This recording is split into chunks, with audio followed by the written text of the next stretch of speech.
Сәлеметсіздер ме, құрметті оқушылар? Бүгінгі сабағымызды бастамас бұрын, мына бір суреттерде не бейнеленген? Назар аударсаңыздар. Сабақтың тақырыбы жер бедерінің адамзат тіршілігі мен шаруашылығына тигізетін әсері. Сабағымыздың мақсаты жер бедерінің адамзат тіршілігі мен шаруашылығына тигізетін әсерін жіктеп бағалаймыз.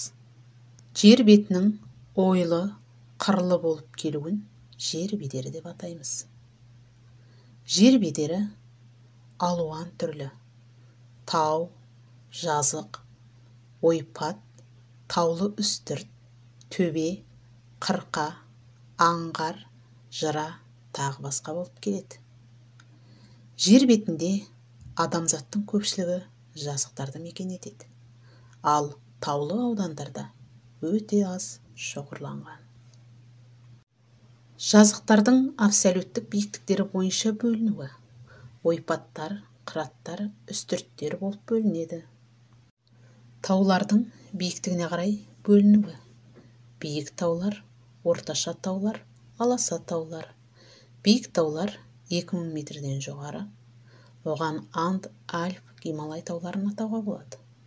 Орташа таулар 1000-2000 метрге дейін, оған Карпат, Апалаш таулары мысалға келтіруге болады.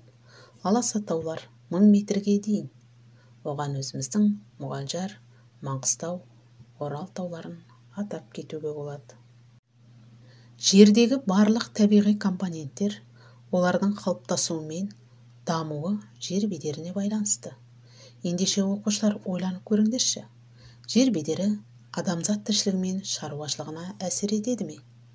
Егер әсер ететін болса, келесі бейнебаянды тамашалап көрейік. Жер бетінің ауданы шамамен 150 шаршы километрге тең. Жер бетінде таулар, ормандар, мұхиттар, шөлдер және қалалар бар. Жердің бетінде тұрып, айналаны анық көру мүмкін емес. Сол себепті адамзат әлем мен оның ерекшеліктерін сурет арқылы көрсетудің түрлі тәсілдерін ойлап тапты. Картография немесе карта сызу және тәсіл емес.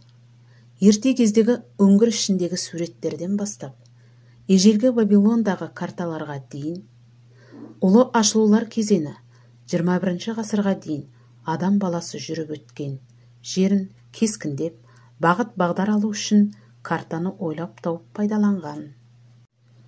Карталар таулар немесе жолдар сияқты географиялық орындарды көрсету үшін қолданылуы мүмкін. Тақырыптық карталар түрлі географиялық мәліметтерді, соның ішінде мысал ретінде халық саны туралы, олардың таралуын сипаттап көрсетті.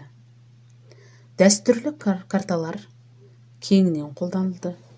Қазіргі карта жасау технологиялары әлемге жаңаша қарауға мүмкіндік берді.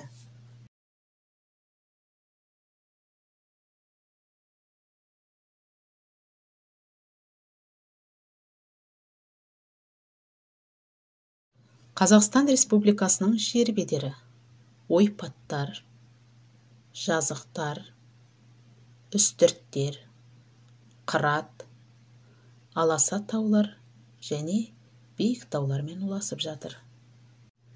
Жергілікті жердің абсолют биіктігі және жер бедері адамдардың орналасуына, тұрмыс тіршілігіне, шаруашылық іс-әрекетіне әсер ететін негізгі табиғи жағдайлардың бірі.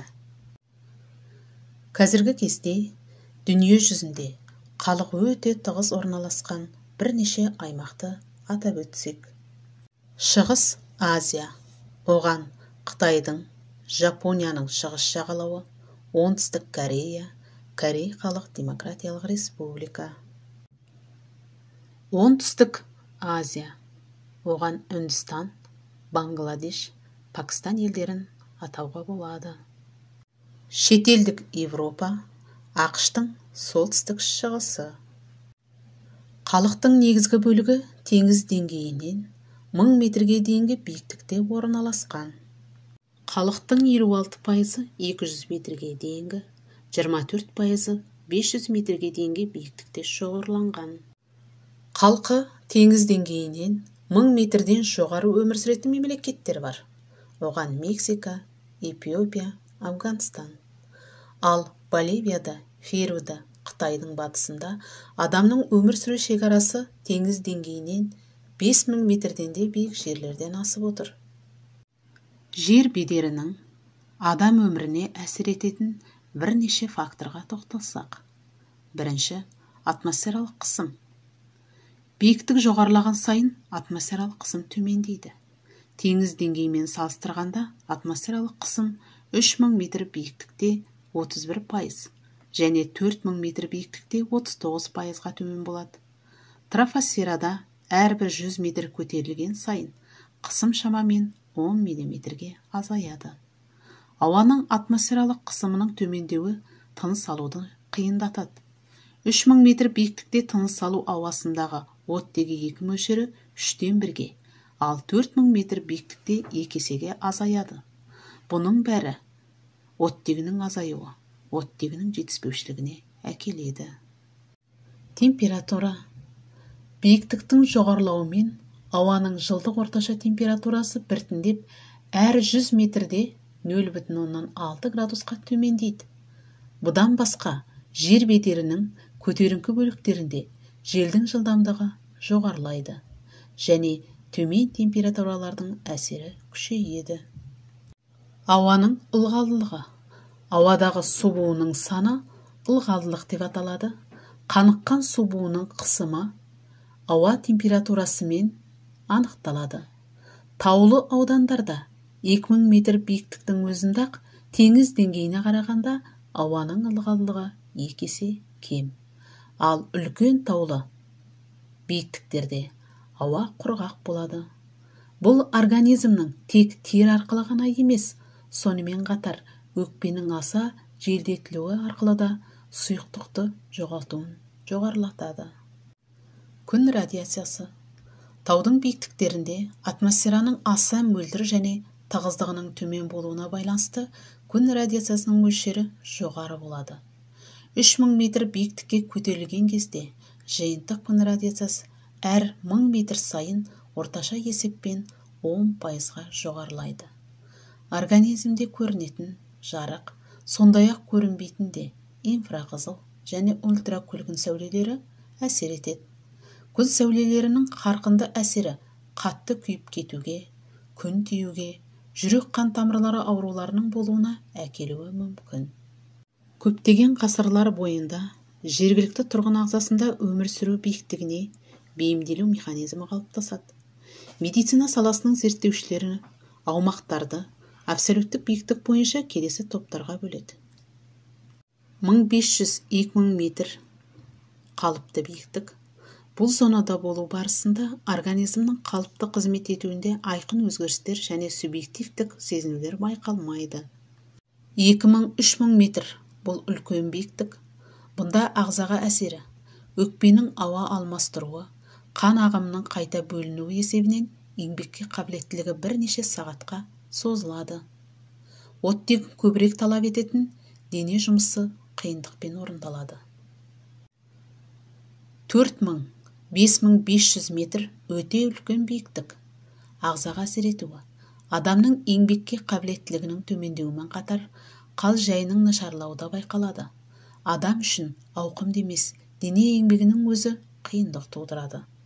5500 метрден биік биіктік, экстремалды биіктік. Бұл биіктікте еңбекке қабілеттілік күрт төмендейді. Адамның талып қалу ықтималдығы жоғары. Бұндай жоғары биіктікте адамның сана сезімінің сақтауы қысқа уақыт аралығында ғана болуы мүмкін. Оны резерв деп атау шешімі қабылданған. Жер бедерінің адамның шаруашылық қызметіне әсері. Адамдардың шаруашылық әрекеті үшін жер бедерінің тіктігі және ұзындығы, көкжиек тұстарын бағдарлай алуы, жер бедерін қалыптастырушы үдерістер тәрізді морфометриялық көрсеткіштері басты рөл атқарады.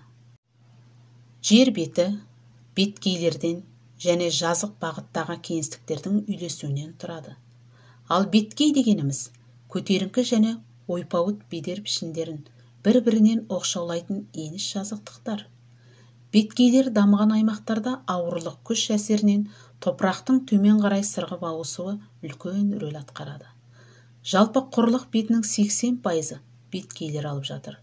Сондықтан беткейлер қалыптасуының және олардың ауқымды өтіп жатқан табиғи процестердің маңызы өте зор.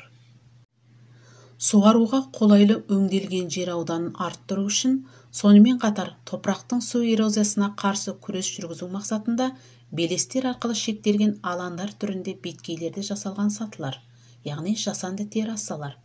Беткейді террасалау ежелден бері жер бедері таулы және төбелі елдерде, әсіресе Жапония, Қытай, Филиппин, Индонезия, Үнді Қытай, Оңтүстік Азия елдерінде таралған. Бірінің үстіне бірі орналасқан жасанды террасалар аталған елдердің едәуір аумағын алып жатыр. Сонымен қатар мұндай террасалар Оңтүстік Африкада, Түркияда, Грекияда, Италияда, Молдавияда, Кавказда және Орталық Азияда кездеседі. Таулы аудандарда көшкіндер, опырылымдар, қар көшкіндері қорғаныс құрылыстарын салуды талап етеді. Бүгінгі сабақта өткен материалдарды пайдалана отырып, мына тапсырмаларды орындасақ. Бірінші тапсырма жинақтау. Қазақстанның жер бедерін жинақтап шығасыңдар. Және 2 жұлдыз 1 тілек тәсілімен бір-бірімізді бағалаймыз. Тапсырма 2. Материктер бойынша жер бедері түрлерін анықтаңыз. Бұл жұппен жұмыс. Бағалау. Көршіңізбен бір-біріңізді бағалайсыз. Тапсырма 3. Жазықтарды биіктіктеріне қарай гипсометриялық профильге, яғни қима орналастырыңыз. Бұл жеке жұмыс. Бағалау. Бас бармақ тәсіл арқылы бір-бірімізді бағалаймыз. Тапсырма 4. Қазақстанның физикалық картасы арқылы жер бедерін сипаттаңыздар. Бүгінгі сабағымыздың соңында бұл мағашын пайдалана отырып, сіз өзіңізді қай жерден көресіз?